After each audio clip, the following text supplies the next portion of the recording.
Les stratégies de communication ou fiscales sont loin d'être des explications suffisantes.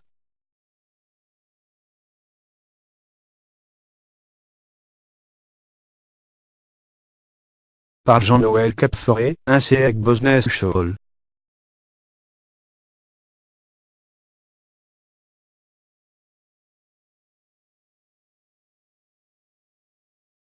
L'incendie de Notre-Dame de Paris, le lundi 15 avril, a produit une sidération d'une ampleur aussi rare que subite, saisissant la France entière et bien d'autres pays au-delà des frontières, en Europe, en Amérique, en Asie.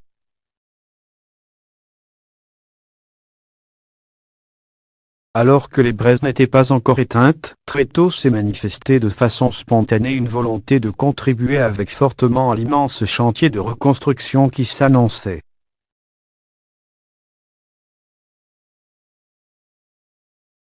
Tout le monde l'aura noté, ce furent les familles du luxe qui lancèrent le mouvement. La famille Pinault, la famille Arnault, la famille Bettencourt.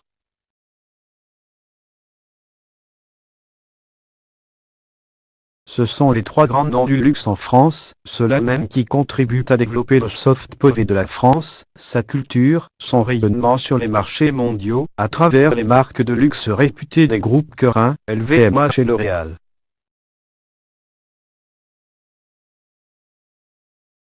Chacun aura été frappé aussi par le montant significatif des dons annoncés, dont le cumul dépassait le milliard d'euros à peine 48 heures après le drame.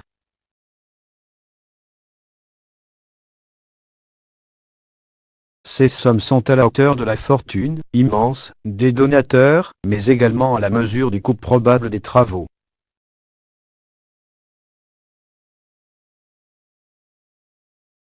Elles sont enfin au niveau de la charge symbolique exceptionnelle de cet incendie qui faillit mettre à terre un édifice incarnant à lui seul toute l'histoire de France, ses racines, sa culture, son identité, que l'on soit croyant ou non.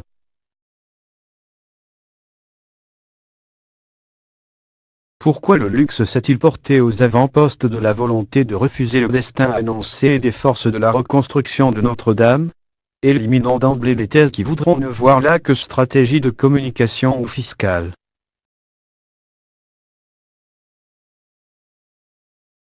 C'est mal connaître les créateurs de ces groupes.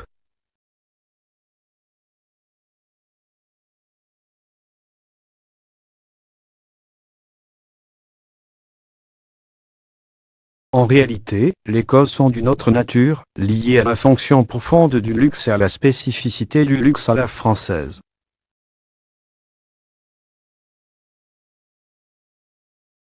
Le luxe, une origine religieuse.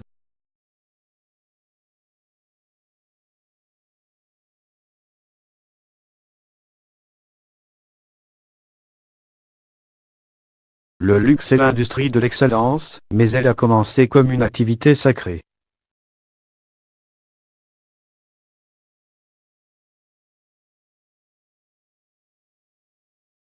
De tout temps, dans tous les pays où l'activité de luxe a pu se développer, les meilleurs artisans se sont mobilisés pour inventer, créer, fabriquer des produits d'exception, faits de matières rares les plus précieuses, et sur lesquels le temps de travail n'était pas compté, présents inestimables offerts en sacrifice aux dieux, soit pour se les concilier avant la bataille, soit pour les remercier à la hauteur des victoires, ou des bonnes récoltes.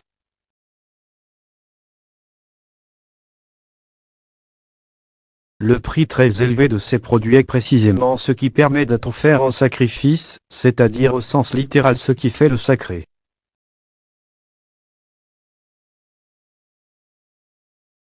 C'est pourquoi les temples étaient recouverts d'or, les églises ornées des plus beaux objets, et les artistes prompts à donner le meilleur d'eux-mêmes à cette fin.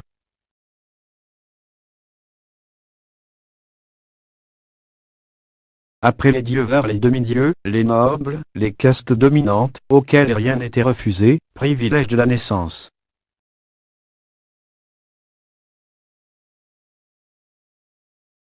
La Révolution française mit fin au privilège de la naissance, mais pas au droit d'accéder au beau, au sublime par la vertu de sa propre fortune, c'est-à-dire de son destin et de ses moyens.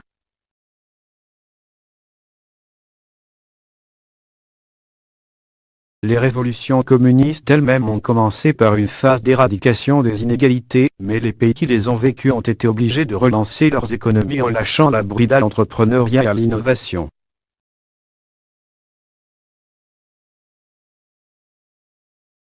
Autrement dit, à une libéralisation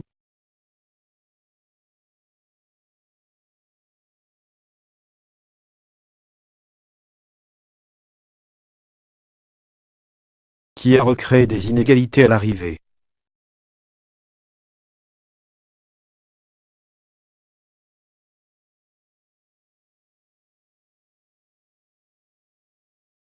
Or, le luxe se nourrit justement des inégalités, car il faut que certains aient plus d'argent pour que l'on puisse payer les objets à la hauteur de leur préciosité.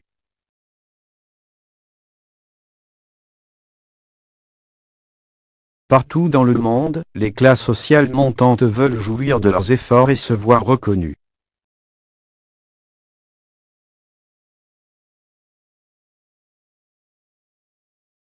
D'où la croissance remarquable de l'industrie du luxe.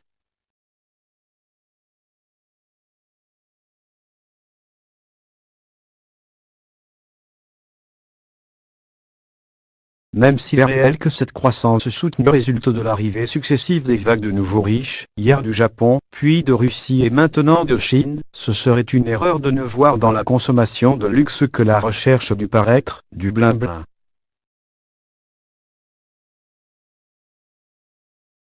C'est vrai dans une première étape de la vie des clients, mais très vite ceux-ci accèdent à une vérité plus profonde, celle de la dimension culturelle et sacrée des objets qu'ils achètent si cher.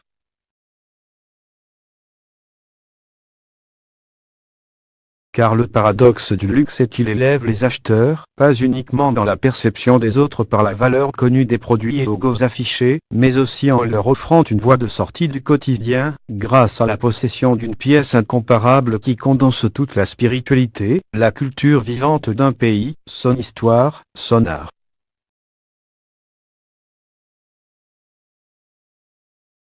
Culture du lieu, du temps, du sacré.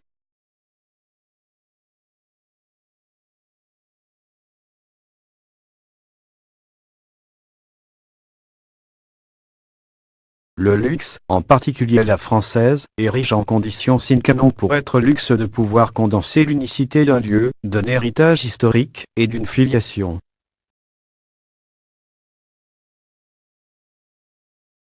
Ce luxe-là fait de l'espace, du temps long et du sang les bases de son rayonnement et de sa quête de suprématie.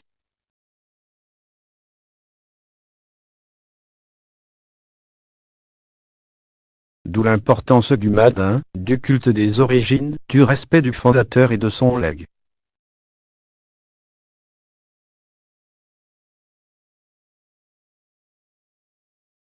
Les marques de luxe, à l'image d'Hermès ou de Chanel, y font en permanence référence comme leur patrimoine le plus précieux, car cette pérennité ancrée dans un lieu d'origine est portée par un créateur et ce qui fonde leur non-commercialité, le refus de se considérer comme des produits de simple commerce.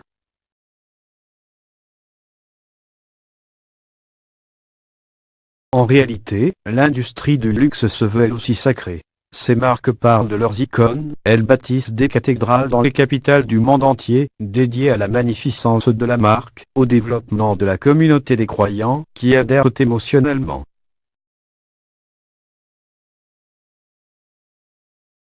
Aucune autre industrie ne valorise autant la notion de patrimoine, comme fondement de son unicité. Les marques de luxe se projettent d'autant plus dans le futur qu'elles ont l'assurance de leur passé qui les distingue, comme ils confèrent distinction aux adeptes de la marque.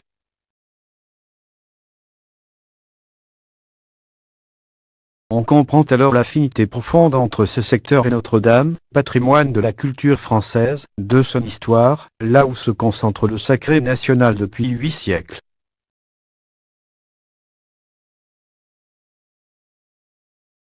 Le luxe est la vitrine de la France, de sa capacité à produire des objets dérivés de l'art issus de marques d'élégance nourries par leur histoire et leur lieu.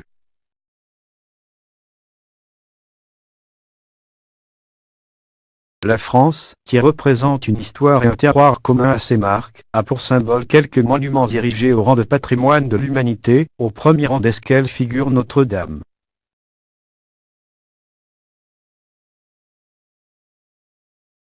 les familles, pas les marques.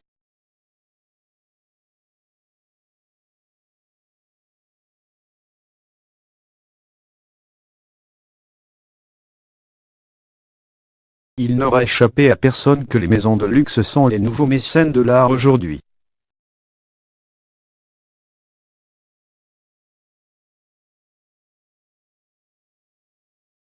Hier, les familles patriciennes de Florence ou de Venise encourageaient les arts, tout comme nos rois de France avant que l'État ne se porte garant de la culture et de sa diffusion à tous en développant musées, écoles d'art, académies, etc.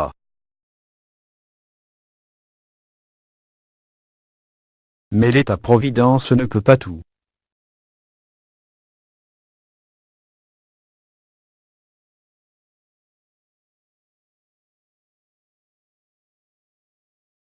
En outre, l'art est devenu un marché très spéculatif où les prix des tableaux ou sculptures s'envolent, car ces pièces sont uniques, donc objets de rivalité pour leur possession par les musées du monde entier, dont ceux, désormais, des pays émergents.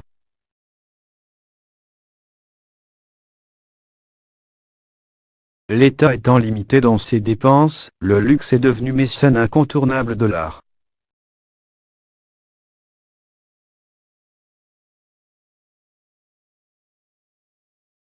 Il en a les moyens et le savoir-faire.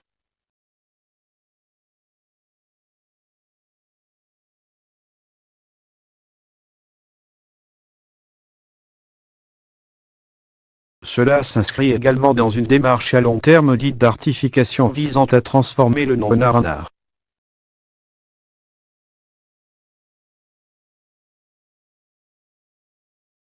Le luxe se veut le produit dérivé de l'art.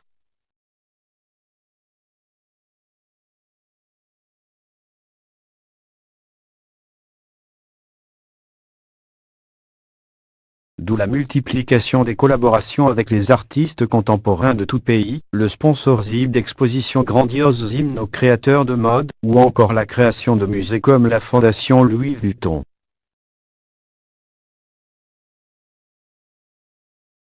Cela change la perception des objets du luxe eux-mêmes.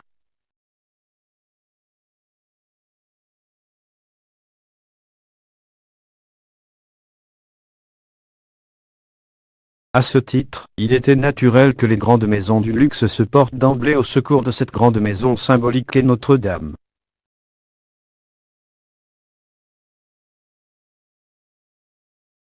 Le secteur du luxe doit beaucoup à la France, il se devait de le lui rendre.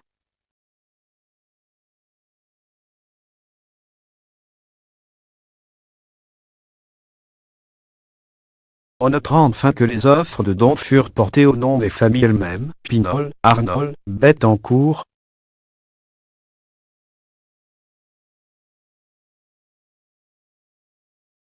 Certes à travers leur fondation dont c'est la fonction, mais pas à travers leur marque notoire.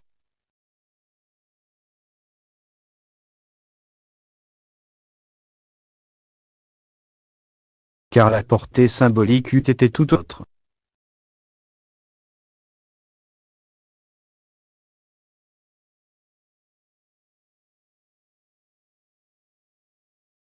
La mise en avant des marques, c'est faire du commerce, c'est réintroduire les marchands du temple au moment où l'édifice lui-même avait un pied à terre, et où toute idée d'intérêt à court terme est bannie.